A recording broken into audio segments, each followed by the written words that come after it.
Today is a historic day, so I'd like to start by honouring Prince Llywelyn, the last native prince of a sovereign Wales who was killed on this day in 1282 at Cilmeri.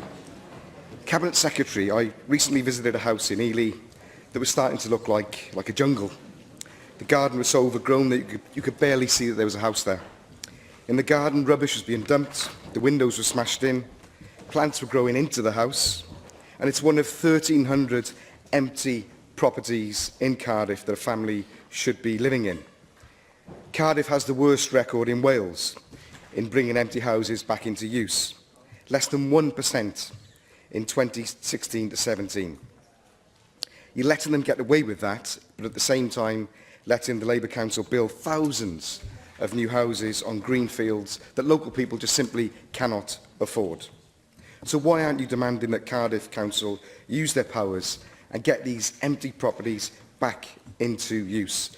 Because nothing shows the neglect of our communities more than houses being left to rot for years and years. Well, I know Cardiff Council do have an aspiration to reduce the number of vacant dwellings, and that approach was considered as part of the independent LDP examination. I will say empty dwellings are absolutely a wasted resource, and they can often be the target of vandals, which obviously affect the quality of life of neighbours and local communities. And as a government, we've put forward funding. I think it totals now about £40 million on a continuous recycling period. I think that's over 15 years, and that's been provided to local authorities to operate schemes.